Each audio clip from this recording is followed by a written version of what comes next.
Selamat Ya, sore. selamat sore, Pak Ya, Iskandar. selamat sore semuanya. Selamat sore.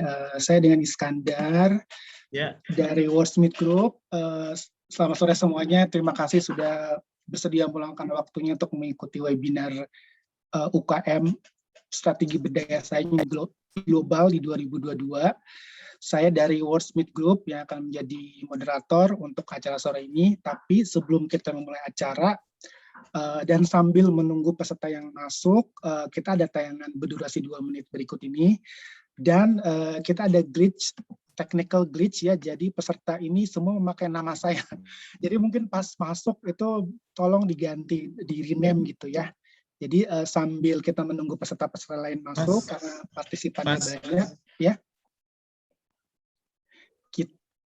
Kita ada pemutaran video singkat berdurasi 2 menit berikut ini.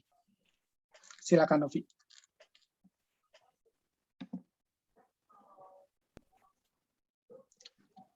Singkong kami terutama nomor 1 itu pastinya empuk dan juga rasanya ciri khas sendiri. Dari singkong kami ciri khasnya itu singkong gadung.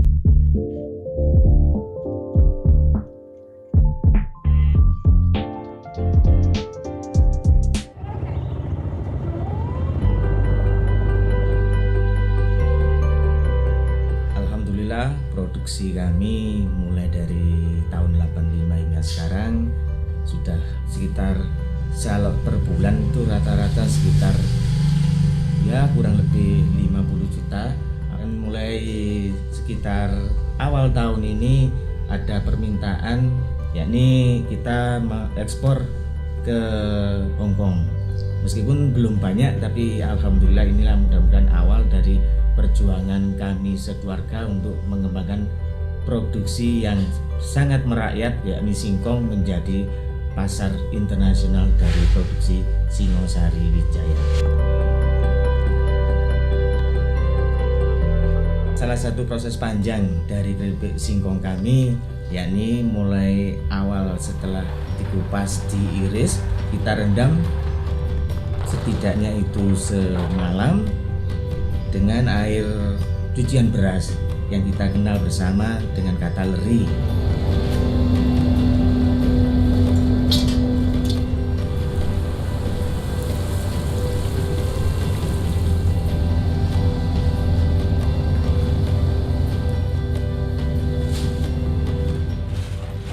Untuk teman-teman UKM yang lain, jangan patah semangat, terus berjuang dan terus belajar.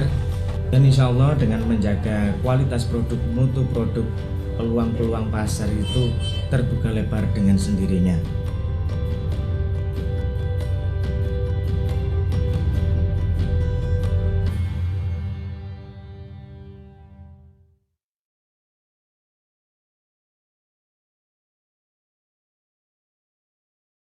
Ya, sekali lagi saya ingin mengucapkan terima kasih dan selamat datang peserta ya.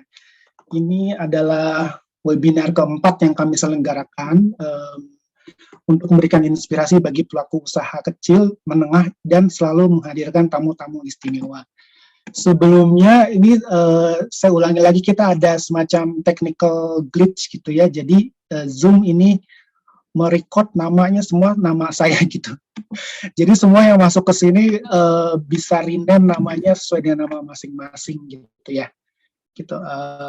Saya nggak tahu apa yang terjadi, tapi itu ada semacam glitch gitu. Jadi kebanyakan yang masuk tuh pakai nama saya gitu. Nah untuk acara ini sendiri, untuk sore ini kita punya tamu tiga orang tamu istimewa. Yang pertama, tamu pertama kita yang akan memberikan keynote speech adalah Bapak Ruli Nuryanto, staf ahli Menteri Bidang Ekonomi Makro dari Kementerian Koperasi dan UKM. Silakan Pak Ruli. Oh, langsung ya? Langsung Pak, katanya Bapak ini nih ada cuma setengah jam sama kita, jadi langsung aja Pak. Mohon maaf ini soalnya agak padat nih. Ya, terima kasih Mas apa Pak Iskandar nih. Kalau dari layar laptop sih kelihatannya masih muda ini. Ya, amin, amin. Terima kasih Pak Iskandar sudah main. Bismillahirrahmanirrahim. Yang terhormat, di sini ada Pak Ismail Zulkarnain. Mohon maaf Pak, mohon maaf saya interupsi sebentar. Ini adalah ada bilingual ya, webinar internasional. Jadi untuk peserta di sini kita ada translating feature ya, jadi English dan Spanish. Sebenarnya Spanish ini bahasa Indonesia gitu ya. Jadi kita tidak menemukan juga feature bahasa Indonesia. Jadi nanti ada pembicara dari luar, kalau misalkan mau mendengarkan dalam bahasa Indonesia itu pilih yang interpreting, terus pilih yang Spanish gitu. Itu saja informasinya. Ya, silakan dilanjutkan Pak Ruli. Oke, ya Bismillahirrahmanirrahim. Yang terhormat Bapak Iskandar Zulkarnain selaku General Manager ya Wordsmith Group. Kemudian di sini ada Ibu Iriana Ekasari Muaz ya selaku founder Silati House Indonesia ya Bu ya. Kemudian ada Ibu Dr. Cheris Dan selaku founder South Africa Mix Afrika Selatan ya South Africa. Kemudian ada Ibu Anjali Chandran ya founder dari Impresa India. Dan Bapak Ibu sekalian, teman-teman para peserta webinar sore ini yang berbahagia, Assalamualaikum warahmatullahi wabarakatuh. Shalom, salam sejahtera untuk kita semua. Om Swastiastu, Namo Buddhaya, salam kebajikan. Alhamdulillah, puji syukur kehadirat Allah Subhanahu wa taala, Tuhan Yang Maha Esa ya Bapak Ibu sekalian, teman-teman kita semua masih dipertemukan sore ini dalam kondisi sehat walafiat, insya Allah lahir batin dalam webinar UKM Berdaya ya, strategi UMKM naik kelas di 2022. Saya juga ingin memberikan apresiasi atas acara webinar ini ya kepada Wordsmith, dan saya pikir temanya ini sesuai ya dengan kondisi saat ini di mana kita juga baru memasuki tahun 2022. Dan tentu kita masih belum pasti ya, suka atau tidak suka, kita harus mengatakan itu belum pasti kapan pandemi COVID ini akan berakhir. Tentu untuk itu mari sama-sama kita semua selalu menjaga protokol kesehatan, selalu menggunakan masker, menjaga jarak, dan kalau tidak ada kepentingan tidak usah berkumpul-kumpul di luar ya. Lewat webinar ini juga kita masih tetap bersilaturahmi, menambah ilmu dari para pembicara yang luar biasa. Dan tapi memang di sisi lain pandemi COVID-19 ini memang selain memberi dampak pada resesi global ya, diwarnai dengan pertumbuhan negatif ya tahun lalu di banyak negara, termasuk pelaku UMKM juga terkena imbas dari pandemi ini.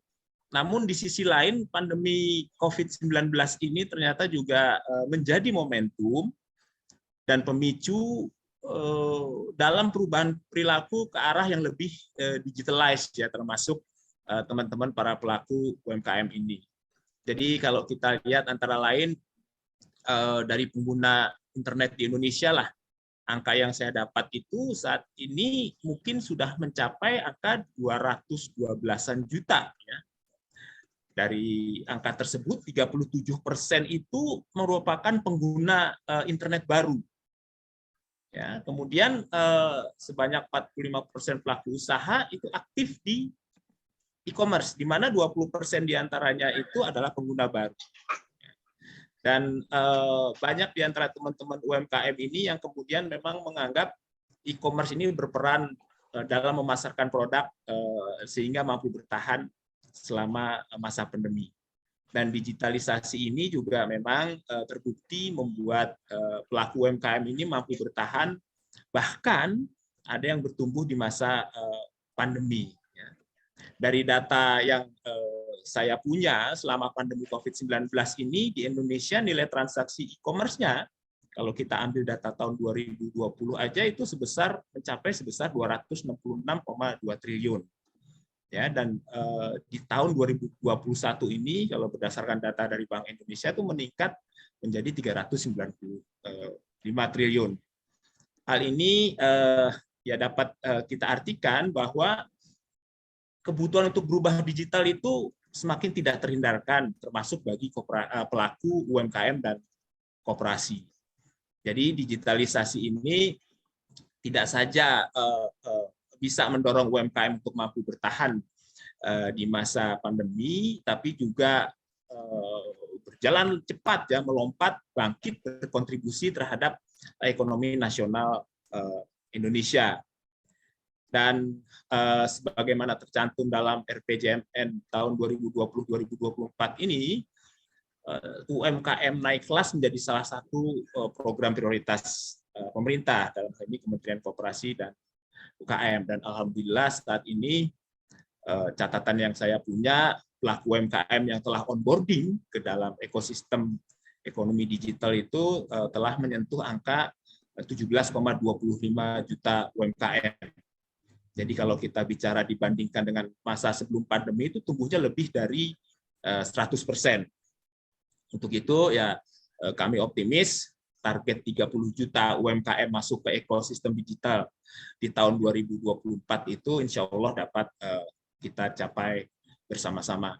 Teman-teman, Bapak Ibu yang saya banggakan, bicara digitalisasi UMKM, bicara transformasi digital UMKM di Indonesia, kita tidak hanya bicara bagaimana menghadirkan teman-teman para pelaku UMKM ini ke platform digital, tapi juga kita juga harus bicara bagaimana agar UMKM yang sudah onboarding ini juga tetap mampu bertahan.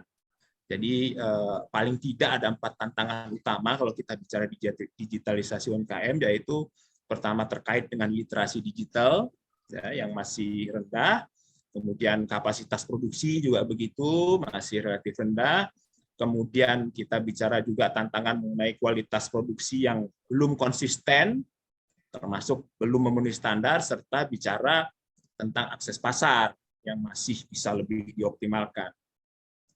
Nah, untuk menjawab tantangan tersebut pada tahun 2021 lalu, prioritas Kementerian Koperasi dan UKM adalah mendorong agar UMKM dapat lebih adaptif memasuki ekosistem ekonomi digital.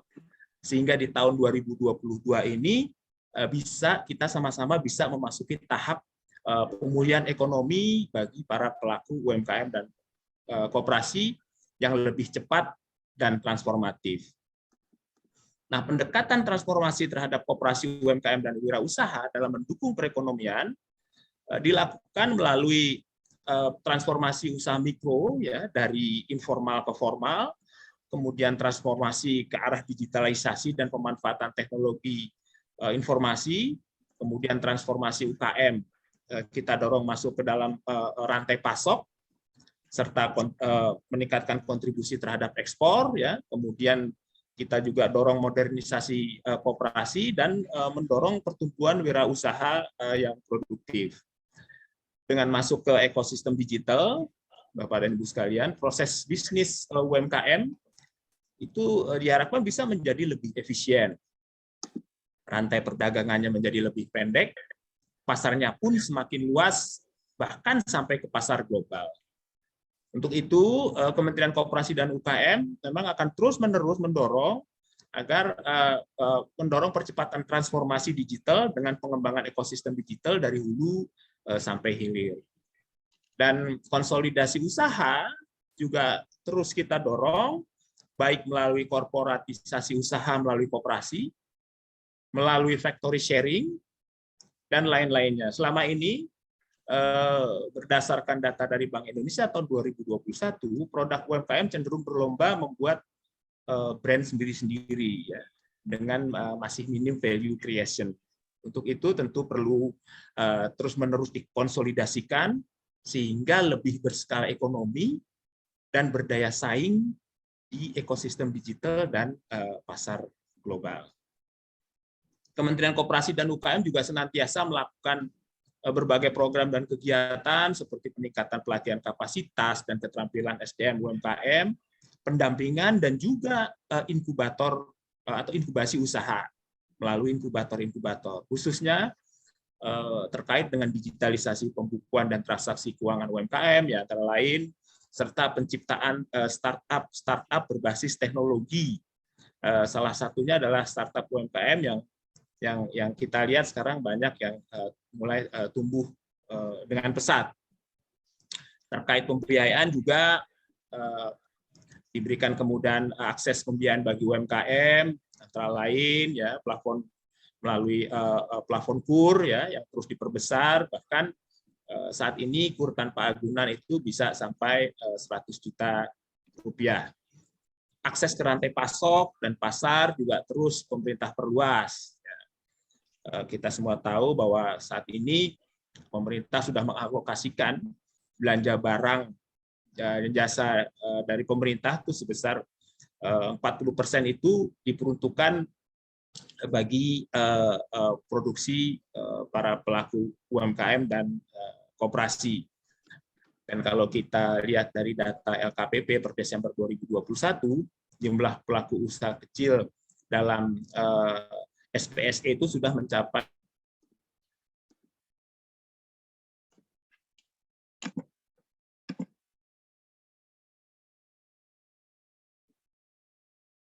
kurang lebih 170.870 dalam 464 pelaku.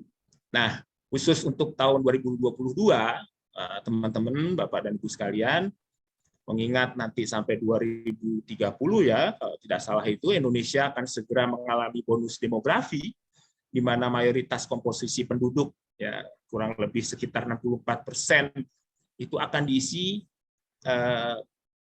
oleh usia produktif ya, diisi oleh anak-anak muda. Dan mengingat populasi anak muda ini atau kita sering sebut generasi milenial, generasi X dan generasi Z, dan mengingat sebagian besar pelaku UMKM juga adalah perempuan, sekitar 64% juga, maka Kementerian Koperasi dan UKM itu sudah menyiapkan agenda transformatif prioritas, yaitu sebagian besar sekitar 70% prioritas program itu akan menyasar pelaku UMKM dan koperasi dari anak-anak muda, perempuan,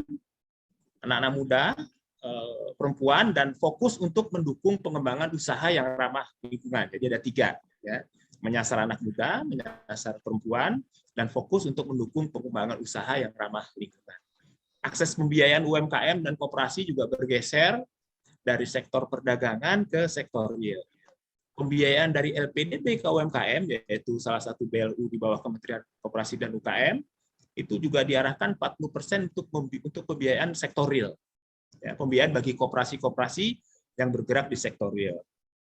Kemudian juga pembiayaan perbankan dan non-perbankan juga lebih diarahkan untuk terkonsolidasi ke dalam ekosistem sektor real. Kemudian juga Kementerian Koperasi dan UKM menargetkan sedikitnya 30% dari total UMKM sudah masuk ke ekosistem digital. Ya. Bapak dan Ibu sekalian, teman-teman sekalian,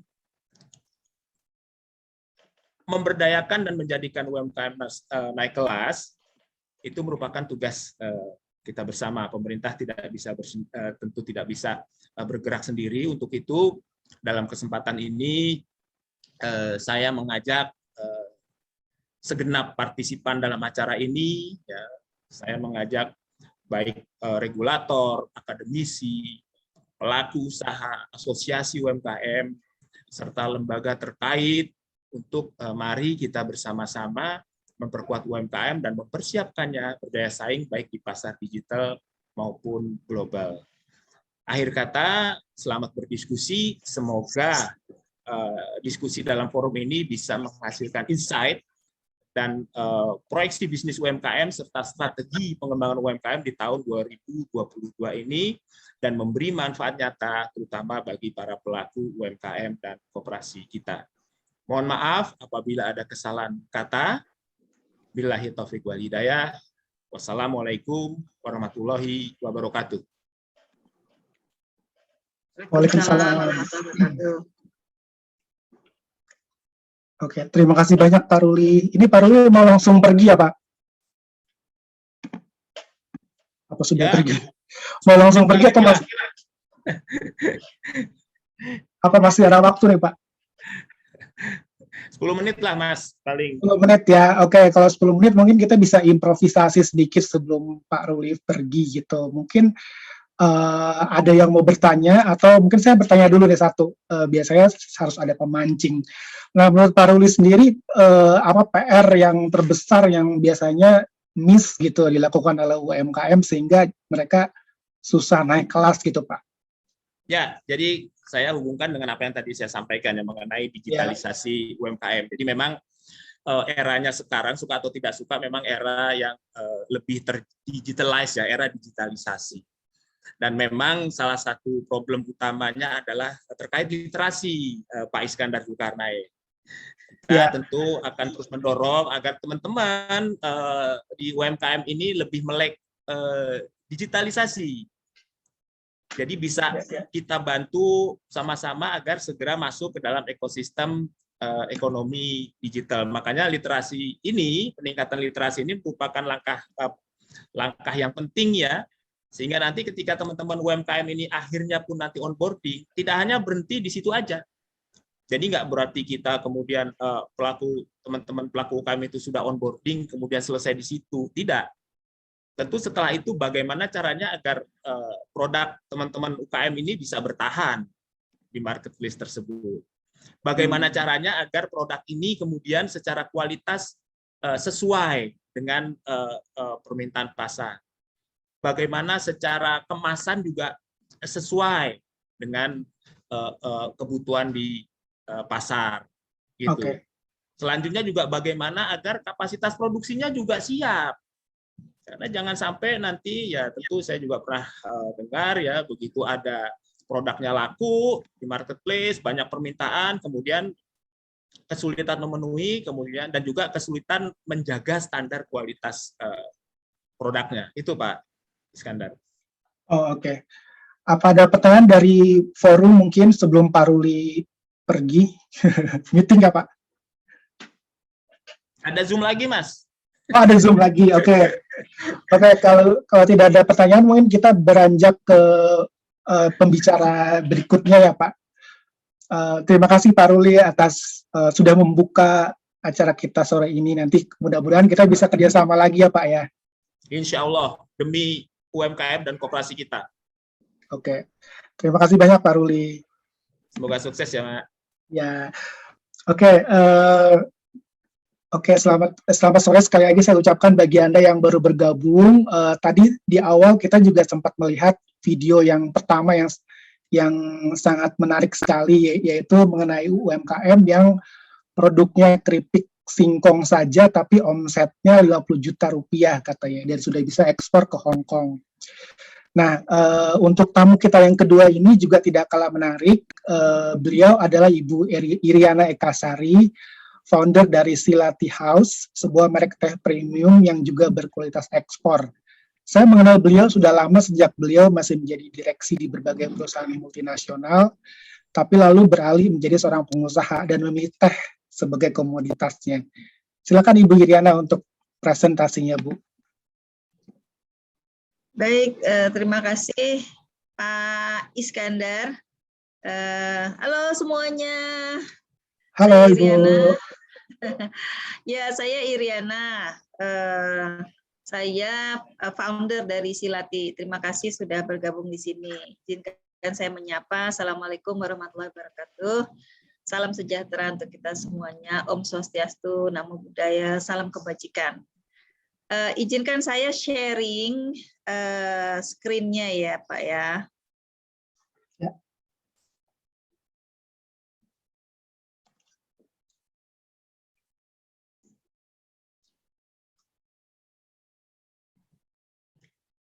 Ya, apakah sudah terlihat? Sudah. Sudah, oke. Ya teman-teman semuanya, saya diminta untuk sharing sedikit ya tentang apa yang saya lakukan di sini. Dengan senang hati tentu saya akan sharing ini, dan waktunya singkat, jadi yang penting-penting saja saya sharing di sini. Berbagi pengalaman, berbagi tips, mudah-mudahan dalam sore yang berbahagia ini apa yang kita lakukan mendapat berkah dari Allah Subhanahu wa Ta'ala. Oke, sekilas tentang Sila dulu, kita kenalan ya. Sila, apa itu Sila? Sila itu kalau di produk dia tentu sebuah produk yang kita sebut dengan Indonesian Artisan Tea. Jadi bukan tehnya artis-artis, akan tetapi teh yang dibuat dengan cita rasa estetika seni dan dengan basis ilmiah. Nama sila sendiri kami ambil dengan arti yaitu simbol dari harmoni. Jadi a symbol of harmony, rasa percaya diri dan kebanggaan Indonesia. Jadi sila ingin menjadi teh premium, teh artisan yang menjadi kebanggaan Indonesia. Kami hadir sejak tahun 2018, jadi belum lama-lama banget, masih baru. Tahun ini tahun keempat. Kami menyebut diri kami sebagai perusahaan sociopreneur yang bergerak dalam inovasi produk pertanian Indonesia. Nah, teh ini adalah awal mula kami masuk, tapi kami tidak membatasi hanya pada teh sebenarnya. Tapi pada tahun pertama sampai kita nggak tahu kapan, maka teh akan menjadi motor utama dari PT yang kami dirikan. PT ini didirikan secara mandiri oleh saya dan dengan menantu saya, Reda Ardias, dengan tujuan untuk meningkatkan nilai produk pertanian melalui kreasi dan inovasi yang relevan agar memberikan dampak positif berkelanjutan kepada kelestarian alam dan lingkungan. Nah, ini jadi kita bukan bikin bisnis hanya untuk bisnis, tetapi dengan misi yaitu memberikan dampak positif berkelanjutan pada kelestarian alam dan lingkungan, terutama di kebun teh. Target pasarnya adalah anak muda, jadi tadi dikatakan oleh Pak Ruli, anak muda, kepedulian kepada lingkungan. Nah, ini memang sebuah bisnis yang akan punya masa depan panjang dan prospektif. Kami juga melihatnya demikian. Produknya antara lain ini ada 4 best sellers, tapi ada 10 sebenarnya best seller ini yang sudah dipersiapkan untuk ekspor. Jadi produk itu dikemas dengan kemasan yang berbagai rupa, ini salah satunya saja, dan teh dicampur dengan berbagai ramuan alami lainnya. Teh ini 100% natural, jadi tidak ada essence, tidak ada penambah warna, tidak ada penambah rasa. Semuanya adalah alami. Nah, format daripada kemasan kami adalah seperti ini. Jadi ada yang berupa lusti, ada yang berupa dalam dose tea bag. Jadi ini untuk kafe-kafe di mana kalau dia nyeduh 1 teapot langsung bisa dipakai, dan ada juga yang untuk individual. Untuk individual, untuk personal, pakai langsung 1 tea bag dicelup ke dalam teapot.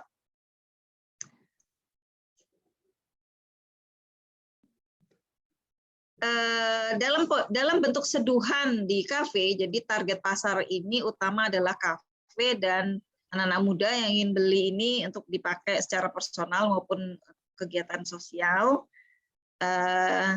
Secara produk seduhan akhir ada yang berbentuk klasik seperti ini, diseduh dengan teapot. Umumnya sekarang itu teapot itu berupa kaca ya atau akrilik. Ada juga yang teapot keramik, jadi itu tergantung selera. Nah, selain itu kami juga menyediakan paket pelatihan untuk para mitra ya. Untuk para mitra berupa membuat teh dengan teknik mocktail ya, ini dengan teknik-teknik mocktail seperti ini, dan ini kita buka kelasnya itu sekarang ini 1 bulan sekali, tergantung permintaan. Kalau ada permintaan kelasnya memenuhi kuota daripada 1 kelas, maka kita akan adakan itu. Jadi membuat teh dengan keragaman mocktail seperti ini ternyata sangat digemari oleh anak-anak muda yang buka kafe. Dan ternyata lebih menguntungkan jualan teh daripada jualan kopi menurut mereka. Ini adalah foundernya, ini saya dan ini anak menantu saya. Jadi ini 2 generasi yang berbeda dengan 1 misi, yaitu menjadi the pride of Indonesia dan menaikkan citra produk-produk pertanian Indonesia berkelas premium, berkontribusi pada Sustainable Development Goals, mempromosikan ekosistem kolaboratif, dan juga tentunya kita ingin berada pada zona internasional untuk mewakili Indonesia, terutama dengan produk-produk yang berkualitas tinggi. Ini lini masanya, tahun 2018 didirikan dengan logo seperti ini. Tahun 2019 kita membuat logo kita sedikit lebih ceria dan kita fokus di Bandung membuka kelas edukasi. Sebelum pandemi, waktu itu sampai kita hitung itu 400 orang dalam tahun 2019. Tahun 2020 kita tiarap mengalami penurunan, meskipun tidak tutup usaha, tetap berusaha untuk masuk semuanya dan mengerjakan hal-hal yang kita anggap penting, yaitu menata organisasi, menata perusahaan, dan membereskan hal-hal yang sifatnya fundamental. Nah, tahun 2021 kami mengubah logo kembali menjadi lebih relevan, lebih kekinian, dan lebih milenial, lebih Indonesia dengan merah putih. Aktif mengikuti pameran-pameran kecil, kita ikut kompetisi, dan kita mendaftarkan untuk sertifikasi halal untuk 45 produk kami, dan alhamdulillah sudah mendapatkan sertifikasi halal. Tahun 2022 ini kita bertekad untuk mendaftarkan sertifikasi HACCP supaya bisa benar-benar ready untuk go global dan tujuan ekspor ke setidaknya 2 negara, dan berkeyakinan akan menambah 1 lagi petani binaan. Hari ini kami punya sekitar di 4 lokasi petani binaan, petani teh. Oke, sekarang saya sampai pada beberapa tips ya untuk berbagi. Yang pertama itu adalah untuk kita bisa ekspor, betul sekali kita harus membangun organisasi produk yang berdaya saing. Nah, tapi bangunlah daya saing global itu untuk pasar dalam negeri dulu. Jadi kalau kita di dalam negerinya sudah kuat, maka kita akan mudah untuk melayani pasar luar negeri. Yang kedua, pastikan bahwa semua aset usaha kita itu bisa berupa peralatan-peralatan, bisa berupa sumber daya manusia, kekuatan finansial, orang-orangnya, kekuatan manajemen, itu semuanya aset usaha. Aset usaha kita itu untuk memenuhi semua kriteria ini, FRIO. Jadi VRIO. FRIO ini sudah dipakai banyak pada perusahaan global, didefinisikan V-nya itu valuable, R-nya itu rarity atau kelangkaan, I-nya itu inimitable, nggak bisa ditiru, dan O-nya itu organized. Nah, saya akan share sedikit apa yang kami bangun dengan konsep framework FRIO ini. Pertama, V-nya itu valuable. Bapak Ibu, valuable itu kami definisikan sebagai memberikan produk yang produk itu memiliki kemanfaatan baru dan unik bagi konsumen. Jadi ada kebaruan di sana. Jadi nggak sama ya, ada sesuatu yang baru yang belum pernah ada sebelumnya. Nah, kami menjadi yang pertama dalam membangun suatu value chain, ya, nilai baru, memberikan edukasi tentang teh dan tea brewing dengan harga terjangkau.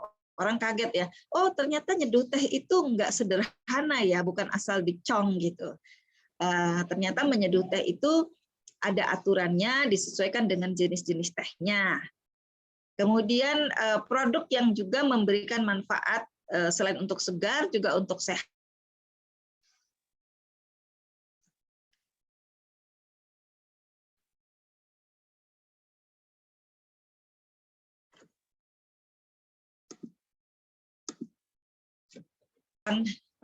Dan dengan sentuhan cita rasa tertentu. Kita juga memberikan suatu sentuhan baru di dalam produk, yaitu produk yang dapat mentransformasi kondisi fisik dan emosional yang meminumnya. Misalnya ada yang teh untuk orang yang susah tidur, nah itu ada kita beri teh namanya jeda gitu ya. Kemudian untuk yang bangun pagi ada teh untuk yang sedang mengalami kondisi misalnya meriang-meriang agak mau flu sedikit gitu. Nah, khasiat dari bahan teh dan rempahnya itu menyegarkan, menenangkan dengan tampilan estetika untuk menambah happiness.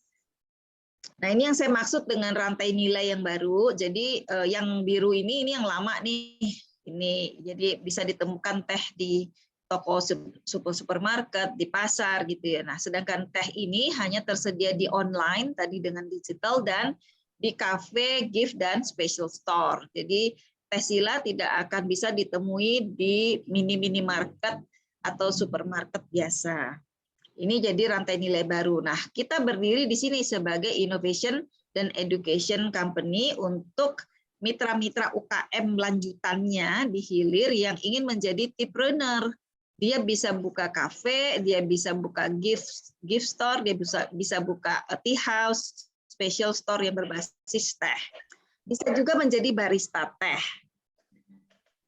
Oke, nah tadi V ya. Nah sekarang R. R itu rarity, kelangkaan. Nah, kelangkaan ini dihasilkan oleh kemampuan membaca keinginan pasar masa depan dan menjadi terdepan dalam inovasi produk dan materi edukasi. Jadi kita terus memperbarui materi edukasi kita. Nah, hasilnya adalah teh artisan berkualitas tertinggi di Indonesia, edukasi tentang teh dengan tea brewing dengan harga yang terjangkau dan pelayanan yang cepat. Nah, tadi inimitable, tidak bisa ditiru I-nya itu. KVRI ya. I-nya tuh inimitable, tidak bisa ditiru. Nah, sumber keunikan yang tidak bisa ditiru ini dihasilkan dari proses olah bahan baku dan formula blend yang didaftarkan hak ciptanya. Jadi kita yang pertama di Indonesia menciptakan produk-produk seperti ini, semuanya adalah homemade, bahan baku dan proses pengolahannya khusus, tidak pakai essence, tidak pakai pewangi, tidak pakai pewarna, tapi bisa menghasilkan teh dengan kebayang nggak ada teh warnanya pink gitu ya. Nah, bisa tuh ternyata. Formulasi blend yang berdasarkan pengetahuan ilmiah dan didaftarkan hak ciptanya dengan juga SDM unggul di semua fungsi. Jadi ini nggak bisa menjadi dia tidak bisa ditiru. Nah, hal lainnya yang tidak bisa ditiru itu adalah kita aktif membina petani. Jadi datang langsung ke tempat petani, mengajari petani untuk membuat teh yang kami beli hasil tehnya. Terakhir adalah O. O itu organize atau terorganisir. Nah, kami memakai sistem perencanaan perusahaan atau ERP ya ERP dengan teknologi yang pas untuk skala UKM dan mengikuti berbagai peraturan supaya kita bisa mendapatkan sertifikasi atau sertifikat halal, HACCP dan selanjutnya. Saat ini kami masih PIRT, jadi untuk izin edarnya itu dimungkinkan memang oleh aturan karena kita masih menggunakan rumah yang terpisah untuk kegiatan memproduksi teh ini karena semuanya manual. Oke, kita sampai pada tips yang ketiga yaitu tentang sukses Bapak Ibu. Jadi kami meyakini bahwa sukses itu nggak ada yang langsung instan seketika, itu nggak ada. Kalau ada yang langsung seketika instan, itu hanya keberuntungan, dan keberuntungan itu tidak datang dua kali. Kita yakin bahwa sukses itu harus dimulai dari sebuah mimpi besar dan tentu diwujudkan dalam kerja keras untuk mencapai sukses tersebut. Nah, terima kasih. Mungkin itu saja yang bisa kami share, kami bagikan pada sore yang berbahagia ini. Untuk tanya jawab nanti silakan dipandu oleh moderator dan tentu terbuka kesempatan untuk apabila yang ingin lebih lanjut di luar dari acara ini silakan menghubungi melalui moderator. Terima kasih. Terima kasih sekali lagi Pak Iskandar. Saya kembalikan ke Pak Iskandar. Oke, terima kasih Bu Iriana.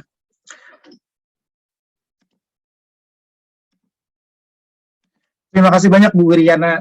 Sekarang kita beranjak ke pembicara terakhir, tapi sebenarnya menurut rencana kita akan memiliki 4 tamu, tapi tamu kita dari India, yaitu Miss Anjali Chandran, berhalangan karena sedang sakit, jadi tidak bisa hadir. Namun saya perlu tetap informasikan mengenai Miss Anjali ini. Dia adalah founder dari Impresa, sebuah online fashion store yang menjual pakaian-pakaian tradisional khas India yang dibuat dengan ditenun menggunakan tangan, yang pada prosesnya banyak menggunakan tenaga kerja manusia. Oke, baiklah kita langsung beranjak ke tamu terakhir kita, yaitu Dr. Cheris Dunn, founder dari South Africa Makes. Apa itu South Africa Makes dan apa produk dan jasanya? Langsung kita ikuti penuturan dari Cheris. Dia akan mempresentasikan dalam bahasa Inggris, tapi di layar kita ada feature interpretation, jadi di situ langsung bisa pilih Spanish, seharusnya Indonesian, tapi kalau tidak ada pilih Spanish. Jadi kita bisa mendengarkan interpreting dari presentasinya Dr. Cheris. Silakan Dr. Cheris. Thank you so much, Iski. It's really lovely to be here today, and thank you everybody for joining us. So I'm going to share my screen and share just a little bit about my story and how I became involved in the industry of 3D printing, which is what I focus on now, and medical device digital manufacturing in South Africa. And hopefully some of the lessons that we've learned in our own journey as entrepreneurs here resonates with you all as well and will help you grow and into new markets too. So I'm going to share my screen.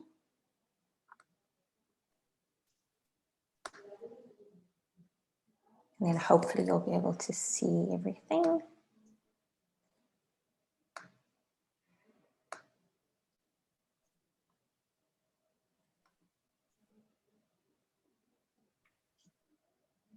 Here we go. Can you see my presentation? I hope. Yeah. Yeah. Okay. So thanks everyone for having me here today and for joining us. It's really a pleasure and an honor. So my name is Cherise, and I just want to tell you a little bit about my story and how I got involved here. And basically I grew up in Northern KwaZulu-Natal. So let me maybe move you down. Here we go. So you can see a bit more of the image.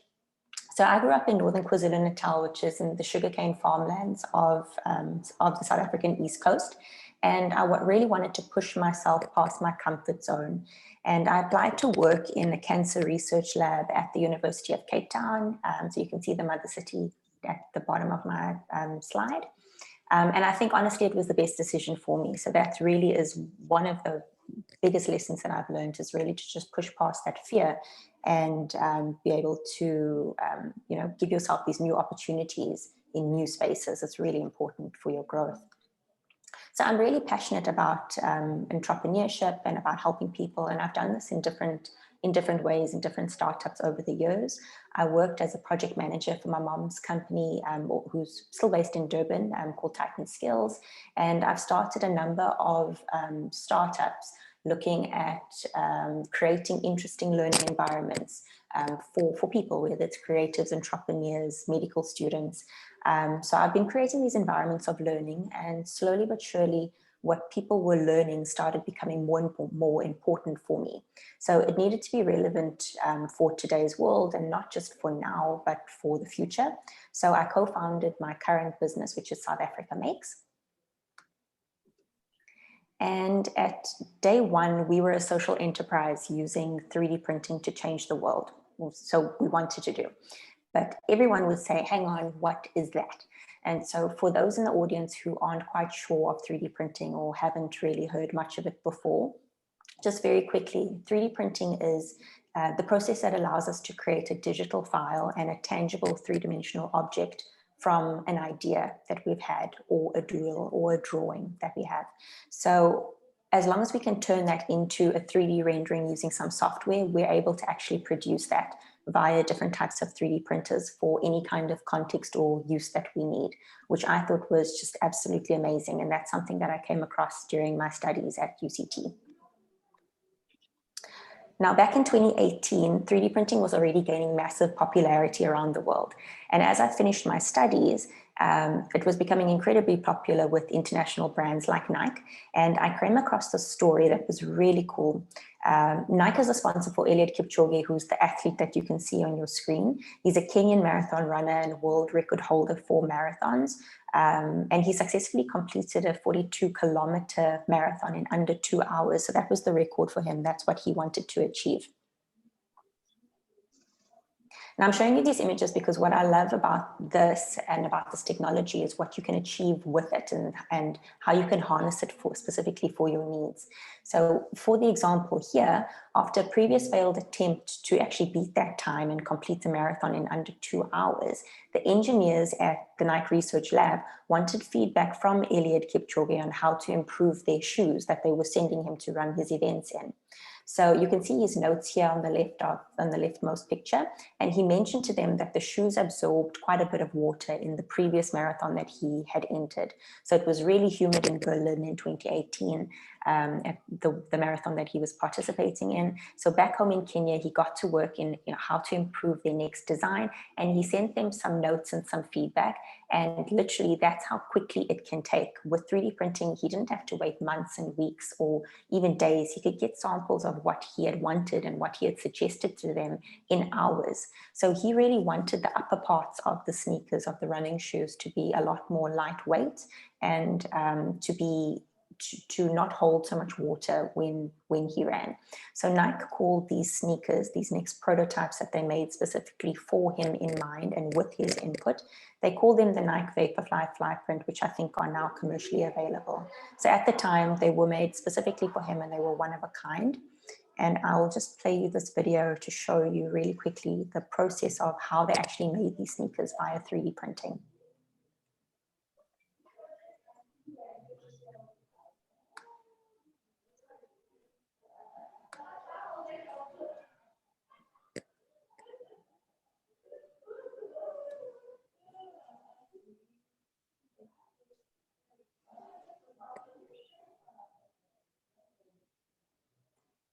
So you can see that like cross-woven fabric from the 3D printer as it layers down this sustainable plastic that's actually made from sugarcane, layer by layer, until it actually makes the three-dimensional object. So that's exactly what he wanted. So I thought that that was really great. And I wanted everybody to know about this. So one of the things that we did in our early days was run workshops teaching entrepreneurs, kids, students, creatives, engineers, how they could use 3D printing, what it was all about, and how they could make money with it and scale businesses if they wanted to do something like that. Because in today's world, it's possible. So at that time, we were doing workshops every single week with the American Corner in Cape Town, run by the United States State Department. And we taught people about 3D printing, but at that time, we were also building our relationship and our partnership with the State Department. So the steps to scale your business as a startup aren't always straightforward or black and white, but for us, it was very much interwoven. So while we were going about building our brand and building our portfolio and sharing our services, we were building this network with international colleagues, with people who wanted to eventually collaborate with us, which was great. And that's really what helped us grow. So we shared with some of the students and the entrepreneurs some of the examples of the most amazing items and products that any of us could make.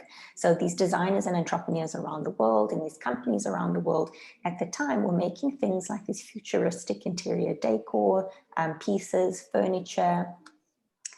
Many of you will even remember some of the really interesting looking jewelry and the costumes and fashion that was made in movies like Black Panther, and that was designed by a 3D printing artist called Ruth Carter. And of course, with our medical background, we really wanted to share the brilliance of the things that were being made to help people. So things like prosthetics, anatomical models used in teaching at different schools and at hospitals, medical implants for patients. So with this, any of us could do anything with this technology. So how did we scale? I wanted to share with you just 5 quick tips on what we did, and hopefully it can be applied to in some ways in your businesses as well. So the first thing that we did was hire strategically. And you can see in this picture, Duncan is one of the first engineers we hired, as we saw how passionate he was about learning about this technology and about 3D printing and the advancements of the technology. And he just wanted to be part of it. So he was volunteering his services to us and some other healthcare startups around the world after his day job, just so that he could be involved in the projects that we were working on. So he connected with us via LinkedIn, and that's how our relationship grew. But it was wonderful because he started working with us purely because he loved the idea, and he grew into this role of being our chief biomedical engineer, and had then helped us to design and print what you can see on the screen as valves for heart surgeons in hospitals in Cape Town. And using a newer form of 3D printing, so it's a little bit different from what you saw earlier from Eliud Kipchoge's one. But this type of 3D printing machine, Duncan helped us to actually create patient-specific models using to be used for heart disease research here in Cape Town. So you can see with Eliud Kipchoge's shoe, just as an example, the most common types of 3D printers use a basic kind of desktop 3D printer that, if you had to imagine building a loaf of bread, you lay down the sustainable material, the sustainable sugarcane plastic, layer by layer, as if you were building the loaf of bread, slice by slice, until that full object is made. Whereas here, you can see with our 3D printers now that we use for healthcare purposes, it actually lifts the material, the object, as the UV light hardens and creates the object. It lifts it out of the special resin tank. So that's how we make our products now.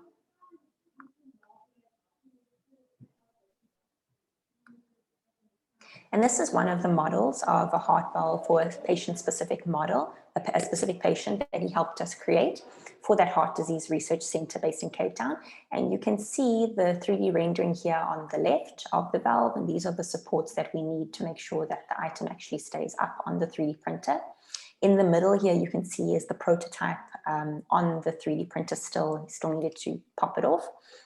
With all of its supports keeping it upright. And you can see how translucent and clear it is. So that's perfect for companies or for clients who specifically want it to be transparent so that they can see through it, either to inject dyes or to see how certain equipment or if the tools that they use for surgery will actually fit into that particular model. And then on the right, you can see the finished product. So the second tip that I wanted to share is to ensure that you are leveraging your resources and to outsource where possible. So use technology to help you build a portfolio or build your track record of what you do, your services and your products, with the resources that you have at your disposal. So while we are based here in Cape Town with the same kind of equipment that you saw makes Eliud Kipchoge's running shoes, Duncan, you can see on the screen, is based in Johannesburg. So he isn't physically located with us, but using technology, we've got the ability to email each other design notes, 3D renderings to eventually create the products for our clients based on what we need. So we were able to work together and use some of his equipment as well for some of the projects that we have here in Cape Town. The fourth thing that I'd say is to build those strategic partnerships. If you had to create a roadmap of where you want your business to go, how big you want it to be, or what kind of projects you want to be working on in the future, what would that look like? And what do you want that to look like? What does that picture look like to you? So once you know that, you can start exploring how you can connect with those organizations. Are there perhaps initiatives that are involved in that could assist you, where you could also add value to them?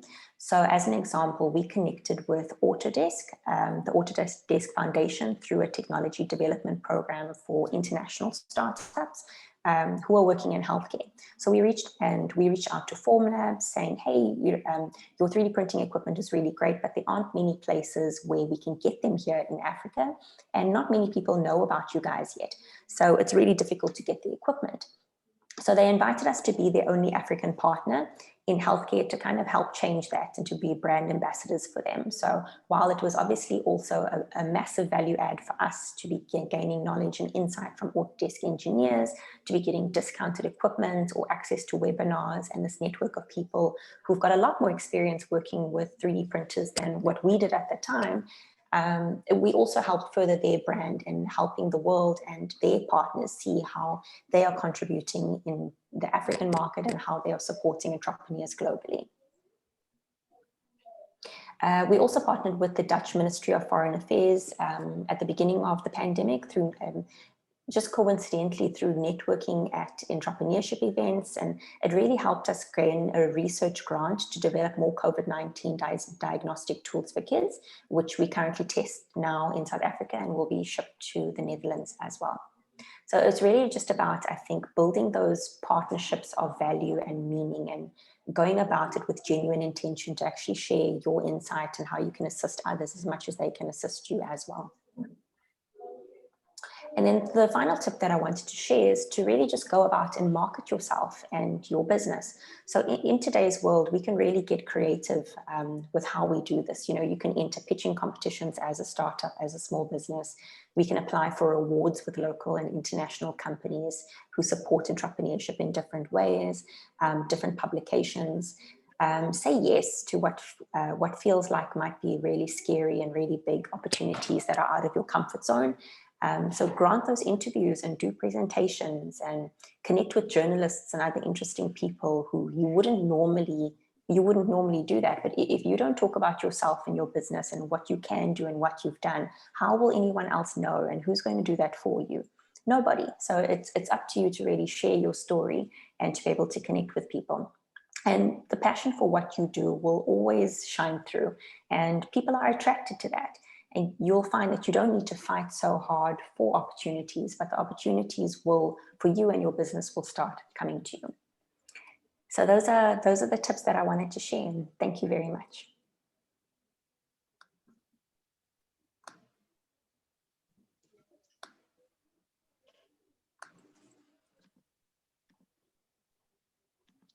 Terima kasih Cheris atas presentasinya yang sangat membuka wawasan kita, karena jujur personally saya juga jarang mendapatkan atau melihat gitu produk seperti ini ya, printing 3 dimensi yang punya banyak dampak untuk berbagai sektor kehidupan kita gitu. Nah, sebelum kita berlanjut ke sesi berikutnya, saya perlu sampaikan bahwa dalam acara ini kita menggunakan layanan interpreting dari Wordsmith Group yang sudah berpengalaman menjadi interpreter untuk seminar, workshop, dan konferensi berkelas dunia, selain tentunya memiliki layanan untuk menerjemahkan dokumen, penulisan konten marketing, company profile, sampai dengan laporan tahunan. Nah, untuk berikutnya kita masuk ke sesi tanya-jawab. Sebelum dengan audiens, saya sendiri juga ada pertanyaan untuk masing-masing tamu kita. Yang pertama untuk Ibu Iriana gitu. Tadi kan saya melihat dalam 4 tahun terakhir kelihatannya 3 kali ganti logo gitu. Itu saya sangat tertarik dengan itu. Sebenarnya kalau untuk Ibu Iriana sendiri untuk Sila gitu ya, seberapa penting logo itu memang perlu diganti secepat itu gitu, dalam waktu apa yang direpresentasikan oleh logo sehingga perlu diganti dalam 4 tahun 3 kali kelihatannya. Baik, saya jawab sekarang. Ya, silakan. Ya, baik, terima kasih. Ya, pertanyaannya sangat menarik. Betul, kita merasa bahwa logo kita waktu pertama itu sudah sangat bagus gitu ya, dan orang juga banyak yang sangat mengapresiasi, terpana dengan wah ini keren banget gitu ya, logonya nggak biasa, sangat milenial gitu. Tapi along the way, sewaktu kita ingin mengimplementasikan itu pada banyak variasi produk, di mana memang suatu kebutuhan di tipe perusahaan inovasi yang kami buat ini memang harus banyak. Logo itu memiliki kesulitan teknis gitu. Nah, untuk mengubah langsung ke suatu bentuk yang sangat radikal perubahannya, itu juga tidak bijaksana. Jadi kita melakukan perubahan yang revolusioner gitu. Jadi sedikit dicerahkan saja gitu kan, dan juga waktu itu terus terang aja kita punya banyak stok daripada logo lama gitu ya. Jadi kita ingin menghabiskan dulu stok yang ada gitu. Nah, jadi sambil jalan kita membuat brand ini lebih ceria, lebih kekinian, relevan kepada milenial Indonesia. Kita juga melakukan strategic design thinking dan melakukan kolaborasi dengan packaging designer untuk membuat produk kita yang begitu banyak, ada sekitar 60 produk, itu memiliki satu kriteria identitas yang bisa dilihat sama gitu antar seluruh 60 produk tersebut. Nah, lalu jadilah logo yang sekarang. Jadi itu transformasi secara bertahap, kita menghabiskan stok yang lama, mulai bikin yang baru sampai akhirnya dia bisa keluar seperti itu. Jadi kuncinya adalah pertama relevansi dengan apa yang dianggap oleh consumer itu sesuatu yang berguna, bermanfaat buat mereka untuk mengidentifikasi paling tidak. Yang kedua adalah untuk membuat brand ini punya keseragaman look and feel di mata consumer gitu. Yang ketiga adalah tentu menjawab kendala-kendala teknis dalam tadi produk yang demikian banyak ini. Makasih Pak Iskandar pertanyaannya. Oke, saya juga punya pertanyaan untuk Sheris. Kalau dilihat dari awal berdiri sampai sekarang, apa pengorbanan terbesar yang pernah dilakukan gitu untuk ke titik seperti sekarang ini, Sheris? What is your biggest sacrifice so far? Oh, that's a good question. I think, you know, I think probably at the moment, the biggest sacrifice that, you know, apart from bootstrapping the company when we started, was really to learn how to be a lot more resilient as an entrepreneur in an emerging market like South Africa. It's really not easy to start a biotech company here. And that's why collaboration has been so important for us. So taking time away from the other things that I enjoy doing in my life and really focusing on how to become a better communicator, a better networker, taking time to learning how to build genuine relationships with people that I would find incredibly intimidating, who've got these incredibly long bios and have all of these successful achievements behind them. Really understanding how you can genuinely share value and be able to offer something to them of meaning, so that they can help mentor you and you know, teach you how to grow this kind of business. I think that's really been one of the biggest sacrifices that I've made thus far in this work. Oke, pasti di antara audiens sudah banyak yang ingin bertanya. Saya akan membuka sesi tanya jawab sekarang. Silakan bagi yang ingin bertanya, silakan langsung raise your hand aja. Nanti dibantu untuk dibuka, di unmute. Silakan, ada yang mau bertanya? Itu di tempat chat sudah ada ya. Oh, oke. Ini sebenarnya ada Pak Ivan-nya. Pak Ivan ada di sini. Apakah mau langsung bertanya atau saya? Ternyata tadi ada Pak Ivan. Pak Ivan mau dibacakan atau mau langsung tanya sendiri? Halo Pak Ivan, masih ada di sini kah? Ya, dibacakan boleh. Dibacakan ya Pak. Oke, jadi pertanyaan dari Pak Ivan, sebagai sebuah social enterprise, impact apa yang ingin diciptakan oleh Sila dan strategi apa yang diterapkan oleh monetisasi impact tersebut? Gitu. Itu pertanyaan pertama. Mungkin bisa dijawab dulu. Ya, terima kasih Pak Ivan. Salam kenal. Kita harus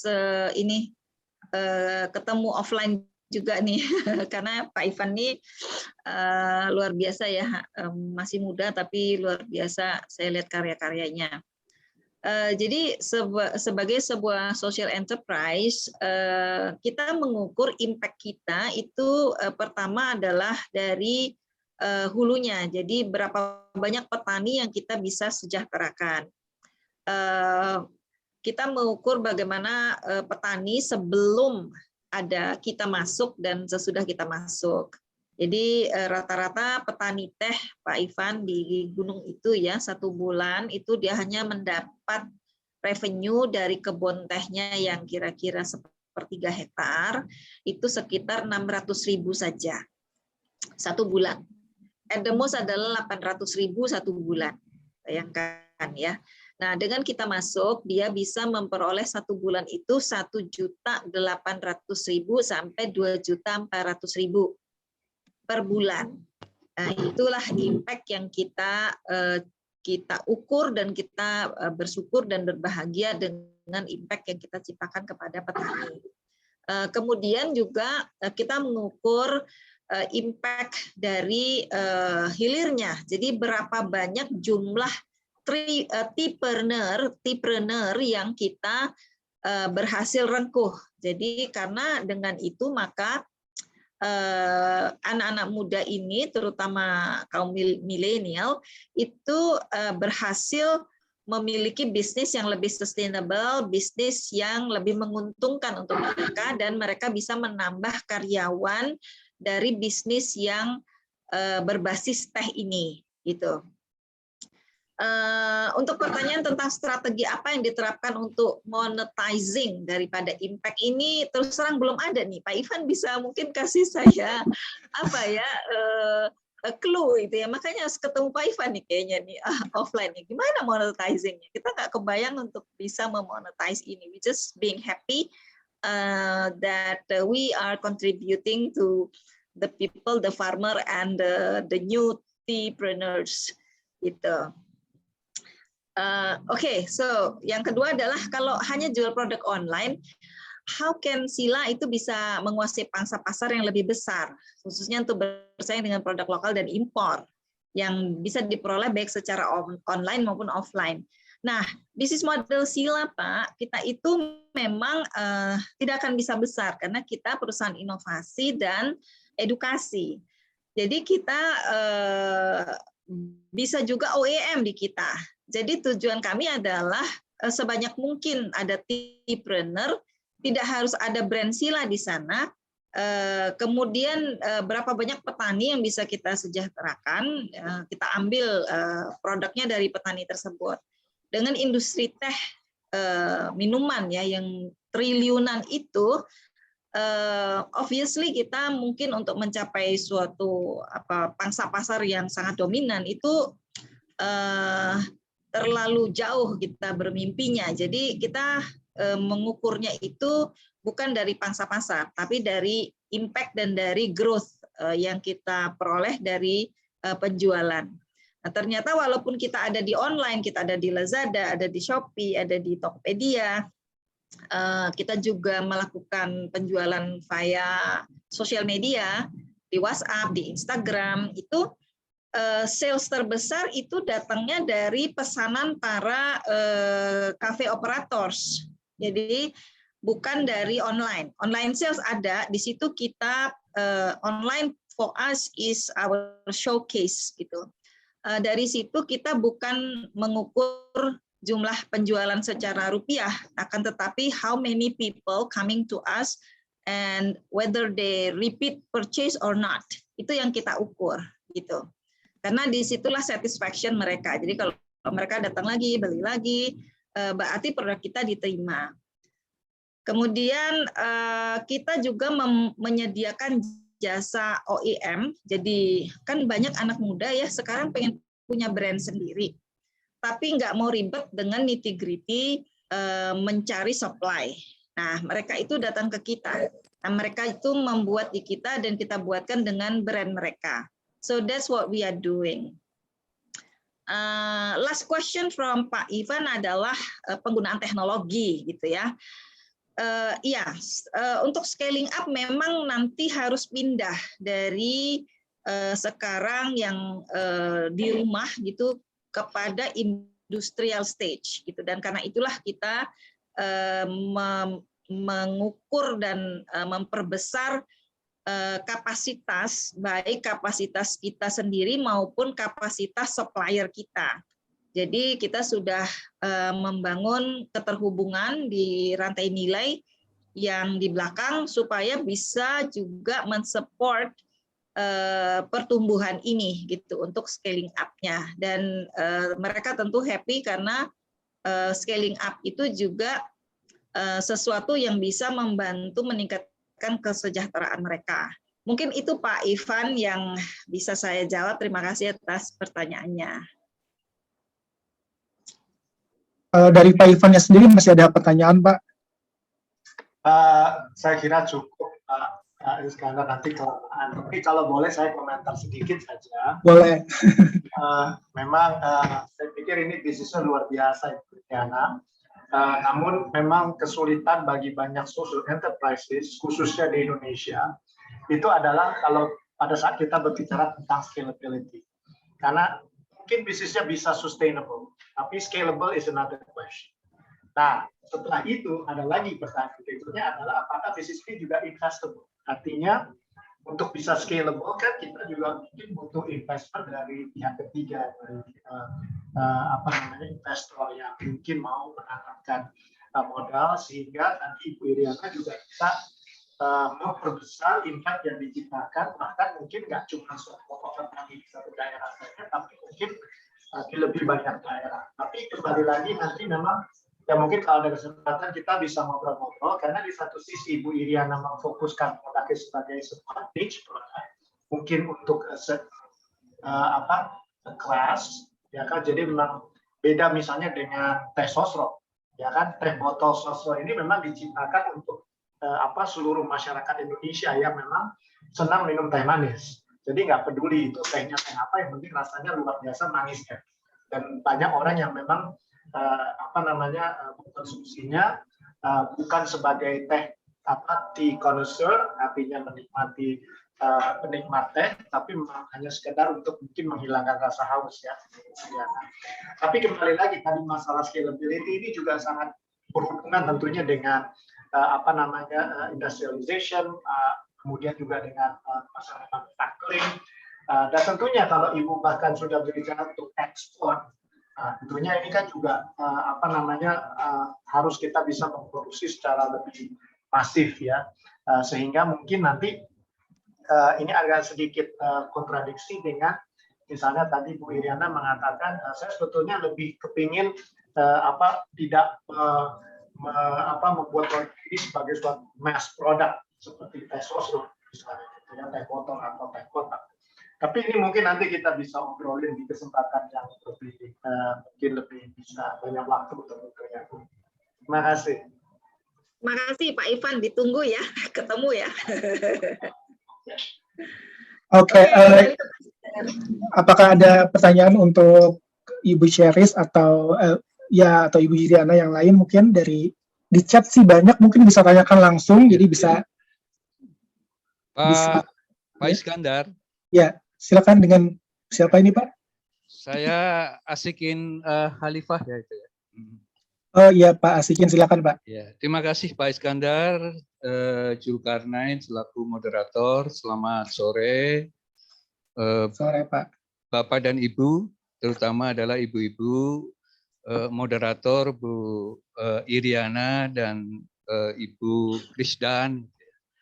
Saya terima kasih sudah diajak bergabung oleh Ibu Iriana itu ya, untuk mengikuti satu webinar yang sangat penting sekali untuk teman-teman yang mohon maaf tidak bisa bergabung secara keseluruhan dari teman-teman UMKM itu.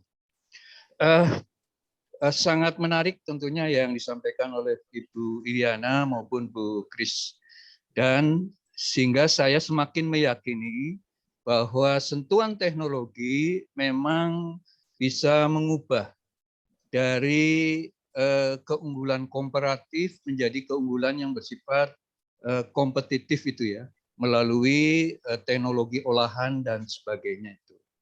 Saya pribadi memang pecandu teh ini, ya.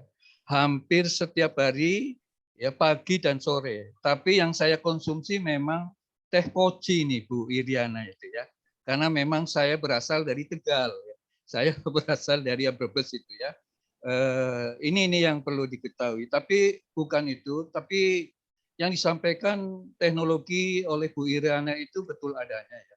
Soal menyeduh, soal air panas yang harus disiapkan, karena saya juga mendapatkan literasi dari teman yang mengambil S3 di Jepang. Gitu.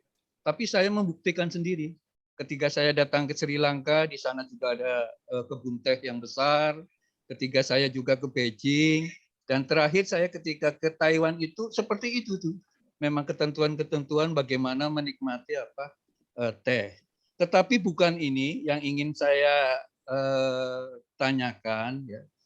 Yang pertama, saya kira ini kita harus memperhatikan tuntutan konsumen yang sekarang juga berkaitan dengan peningkatan mutu produk. Gitu ya.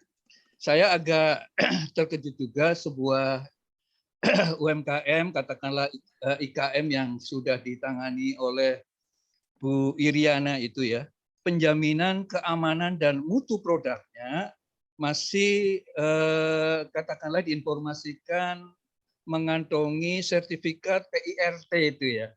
Tadi ya Bu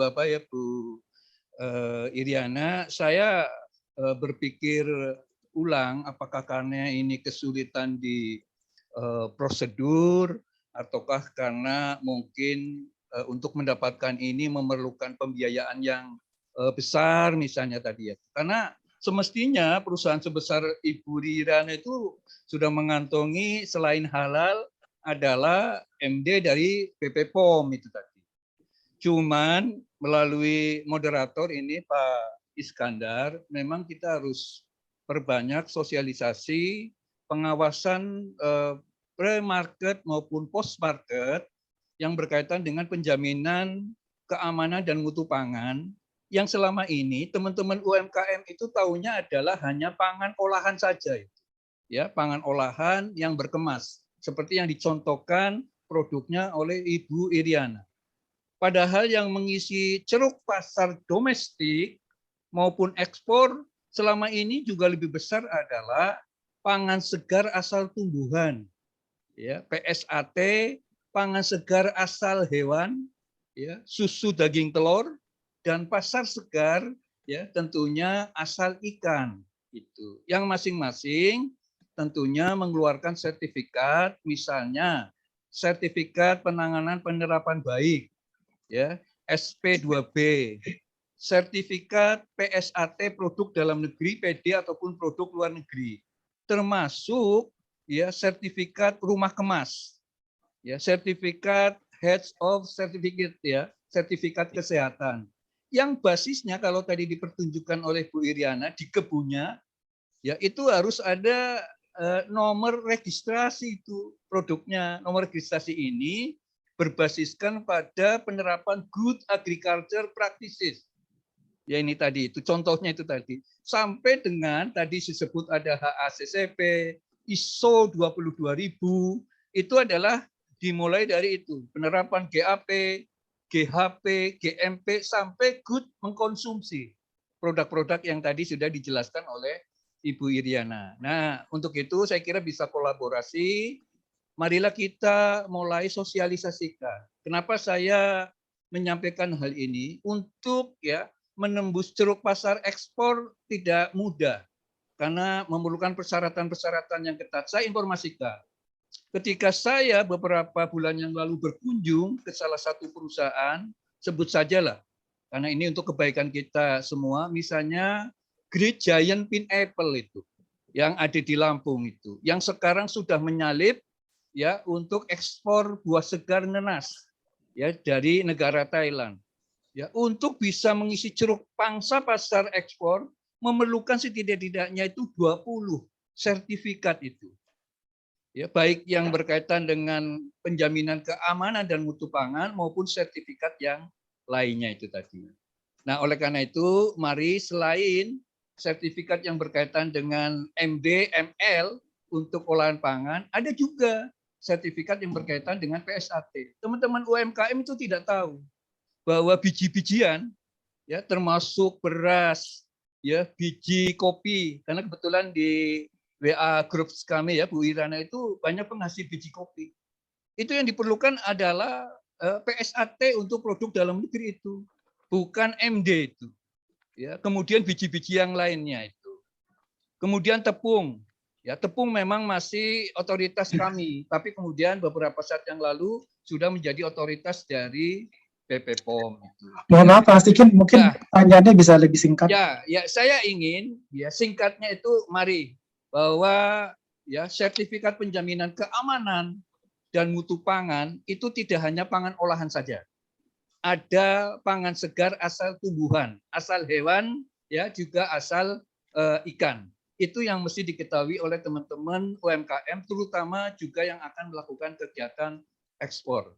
Jadi sementara itu terima kasih Mas Iskandar Zulkarnain yang telah memberikan waktu kesempatan kepada saya untuk berbagi informasi, berbagi pengalaman dan sebagainya. Saya kira demikian.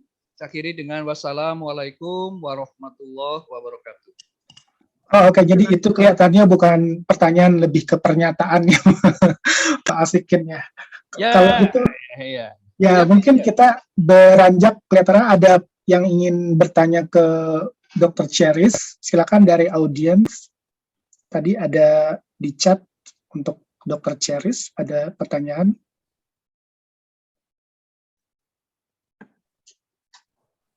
Ya, dari Timotia. Mana orangnya? Mungkin bisa disampaikan langsung, Timotia.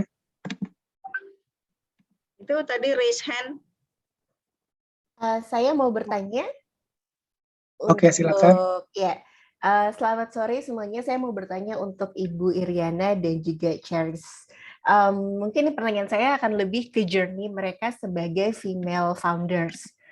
Jadi dua pertanyaan. Pertanyaan pertama adalah, apa perbedaan dari sisi tantangan atau opportunity atau peluang sebagai female founders dari saat memulai dengan sekarang ketika harus scaling up gitu. Apakah ini sebenarnya mengulang cycle yang sama tapi beda level, atau sebenarnya ada sesuatu yang memang ada di dalam journey yang memang pasti sifatnya sangat personal tapi juga akan menjadi lesson learn bersama. Kemudian yang kedua, bagaimana Ibu Iriana dan Cheris membangun support system, karena bagaimanapun juga apalagi kita di negara Afrika dan Indonesia, di mana sebagai women business leader atau women business founder ini punya challenge yang sangat unik gitu. Itu aja. Terima kasih. Cheris, after you. You go first.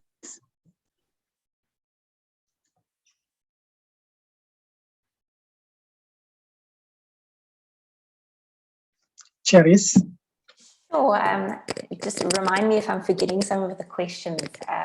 So what's been the difference between when I started the business and I entered the industry and where we are now? As a female founder, I think I had to learn a lot. So I knew very little about 3D printing when we first started. It was a passion of mine. I was a lot more attracted to what you could do as a creative entrepreneur, making those decor items and certain things like that. So I was spending a lot more time working in the business, running one-on-one kind of workshops. And I think where we are now, I mean, we really had to learn, I had to learn as the founder, trying to figure out where do I want to go with my business and what makes the most sense, especially if I want to drive adoption of this technology here in Africa. Because like you say, it's incredibly difficult, and being a female entrepreneur in this country is difficult. On the one side, it's challenging because the 3D printing industry or manufacturing in general, it's a very male-dominated industry.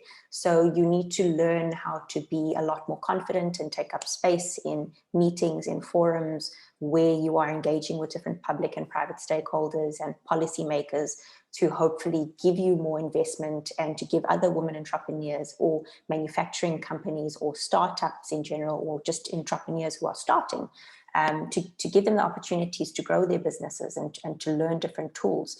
So I think I took on the challenge of learning as much as I could about my own technology and about different business principles and business concepts. I still have a lot to learn, but I'm a lot further now than what I was when we started this a couple of years ago. And I think the way that we give back and the way that we grow the support system, the way I do anyway, is about continuing to support women entrepreneurs, whether it's in South Africa or across the world. So I very quickly volunteered to become facilitators for programs, presenters, mentors for entrepreneurs in the very same business incubation and acceleration programs that I graduated out of. So that if there were any more young women who wanted just a little bit more support than what these institutions and these organizations could offer, if I had the time, I was very willing to be that person. So I continue to do that now. I think this is my 6th year in a few different organizations here in Cape Town that mentor local women entrepreneurs, but also global cohorts of women. And I think that's really important to be able to give back and to show that kind of support and to show women entrepreneurs what's possible, who they can connect with in places like South Africa, if that was ever a thought, just to teach them about how is business done, what are the kind of challenges and opportunities that are here, especially with this type of technology in this industry. And yeah, I take it from there. So the opportunities to connect with more women entrepreneurs and slightly different industries, they grow every year as these networks grow and they mushroom. So that's been a very important way for me and for us as a business to give back and to continue to grow the support system. Because as we nourish and support other entrepreneurs, conversely, at some point, they are willing in some form, in their own context, that they're willing to give of themselves or to connect us to people who we feel they might know in their networks and things like that. So that's been very helpful for us now. Okay, that's really inspiring, Cherise. Thank you.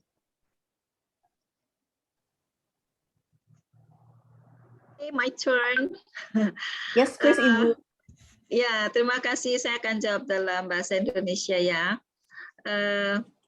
Jadi memang waktu mulai itu challenge-nya luar biasa ya, karena ketika kita memulai itu kita harus menjadi semuanya yang dibutuhkan oleh perusahaan ini, mulai dari inovasi sampai pada cari uangnya, bayar gaji, kemudian cari pelanggannya, mengantarkan produknya sampai kepada bersih-bersih ya, ngepel, nyapu sendiri ya gitu. We only had like 5 people working for us when we started. So I have to be everything. I have to be the moral support of the people working for me too. Gitu. Karena situasi yang kecil ya membuat mereka mungkin merasa harapannya beda lah dengan kalau kita itu kerja di perusahaan besar. Gitu. Jadi I have to energize myself first before I can energize my team. So I have to be positive all the time gitu supaya mereka termotivasi gitu. So the hardest part is actually not the physical state, but it's a mental state. I think that what is most difficult as the start. And secondly, I started this not a young age like Cherise. I started this at the age of about 50. So maybe the level of energy is different, yeah. The speed is different. The aptitude to technology is different. I have an old school of thinking, di mana mungkin it's very different with the current situation. So with my son-in-law, so we split the responsibility. Kita tuh bagi tugas. Jadi saya bagi tugasnya itu di belakang Bina Petani, going around to the farmers, to the village, and innovation, and to handle the government side of making people aware, especially the government, to be aware of this stage of Indonesia, because we develop a totally new value chain to the industry. And this is a very difficult situation, not easy. So, and handling the millennial part, the millennial, they want to see the millennial face. They don't want to see me, a granny face, to trust drinking the tea in the format that is relevant to them. So kita bagi tugas. I develop the modules. So Reda, my son-in-law, delivers the modules and making all this look like, you know, a fun thing to enjoy. And that's, we create the experiential side of it, of this new tea format. Now, after the 4th year, situation has changed. It's a bit easier, of course. The challenge is to how to make this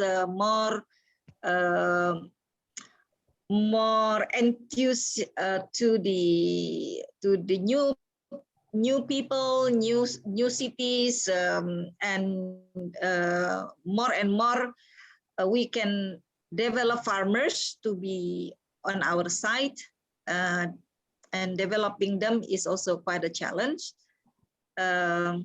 And we have to move to a factory, because right now it's a mini factory. It's actually like a lab in the house. Makanya kita itu masih PIRT, karena secara izin juga memang dimungkinkan kalau masih di rumah boleh PIRT. Tapi kalau mau di scaling up, we have to get izin edar dari BPOM. Jadi kita harus pindah ke pabrik yang lebih besar. Kita harus pindah juga punya galeri yang lebih besar untuk mengakomodir kelas yang juga lebih besar. Right now, when we open the education class, only maximum 12 people can be accommodated. We have to open a bigger space whereby we can accommodate around 25 to 30 people at the same time. So to accelerate the growth of the demand is really to make the education getting bigger and more frequent. Mungkin itu kali ya. Terima kasih Yandi. Terima kasih Bu Riana. Oke, kita kelihatannya sudah hampir selesai waktunya. Mungkin saya akan berikan satu kesempatan penanya terakhir. Ada penanya terakhir tadi untuk Cheris. Silakan Steffi atau Timothea.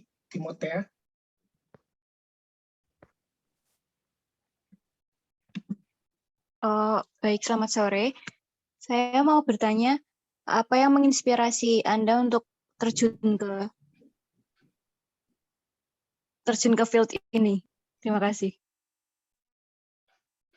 Ya, silakan Cheris. Thank you for the question. What inspired? I mean, many things inspired me about getting into this industry. It was a little bit scary because I knew nothing about it at the time, really.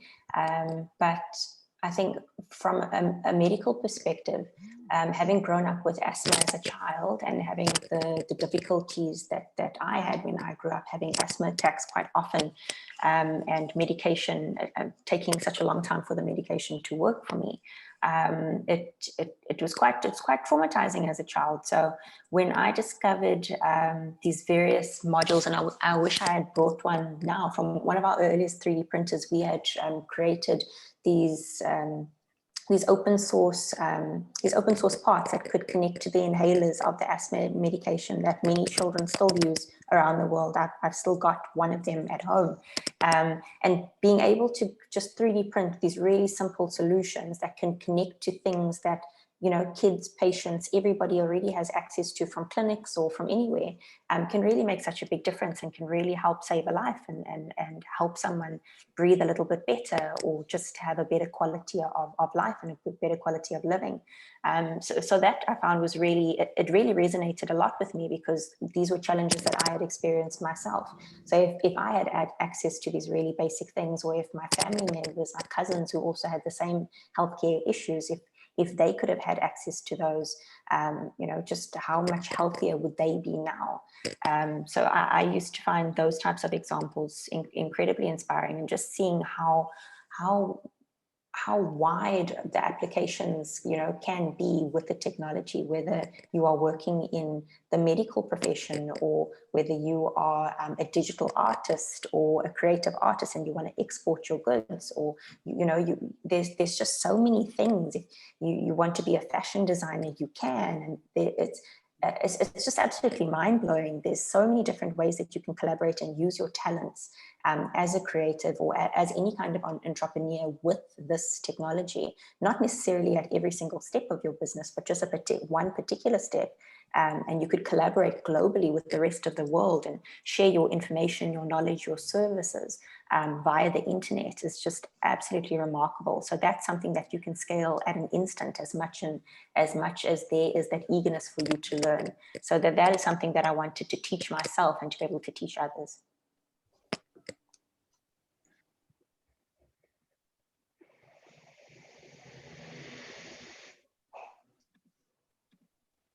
Oke, terima kasih Sheris. Karena waktunya sudah habis, bagi siapapun yang masih ingin ada pertanyaan atau aktivitas follow up bisa nanti menghubungi saya. Saya ingin mengucapkan terima kasih atas diskusinya yang sangat insightful. Kami dari Wordsmith Group mengucapkan banyak terima kasih kepada semua pembicara, kepada Pak Ruli, Ibu Iriana, dan Sheris, dan peserta yang sudah hadir meluangkan waktunya untuk seminar di sore hari ini.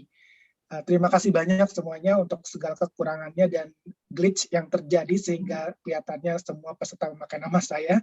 Kita mohon maaf.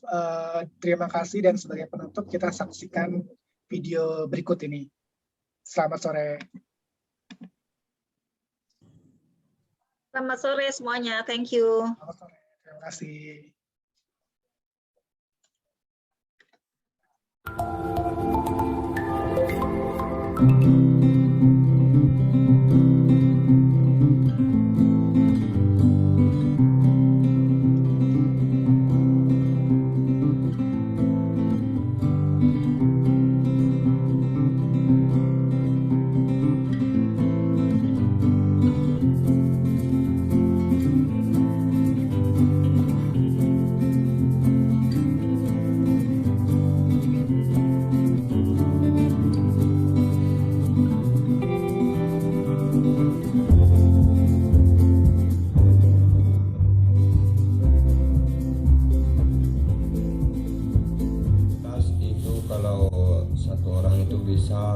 Satu hari itu 5 buah. 5 buah. Ya. Kalau ini bahannya bang, dari apa saja? Bahan ada yang dari Mumbai dan ada juga yang dari Mengkuang atau Pandan. Kalau bikin tas itu tergantung kepada besaran tas. Ada yang 40 lembar, ada yang 80. Itu tergantung pada ukurannya. Ya, tergantung pada ukuran. Kalau umbai itu di waktu panas itu murah karena dia hidup di rawa kan. Karena hidup di rawa. Kalau musim penghujan itu susah mengambil karena air dalam. Kadang-kadang kebanyakan tuh banyak hidup umbai ini kebanyakan hidup di daerah yang banyak lintah. Itu kendala. Kalau bahan baku itu yang paling tahan itu pandan. Ya. Cuma bahan ini sebenarnya kalau daya tahan itu sama, asal jangan terkena air. Oh, musuhnya air bang? Musuhnya air. Kalau tidak kena air itu bisa tahan sampai 30 tahunan. 30 tahun? 30 tahunan. Kerajinan ini? Kerajinan ini sudah kami geluti, itu sudah hampir 2 tahun. Iya. Di bawah bimbingan Perintah KOP. Ya.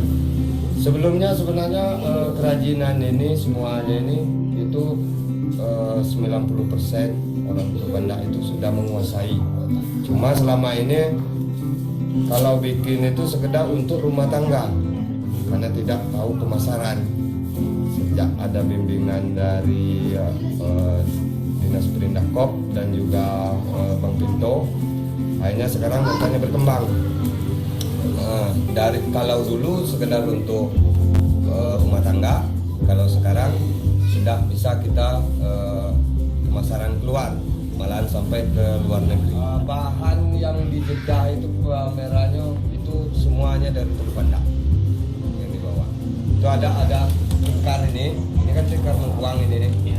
Nah itu ada pesanan dari Jepang. Kita semua tuh Bang ya? Ya, dari Jepang, ada juga dari Swiss.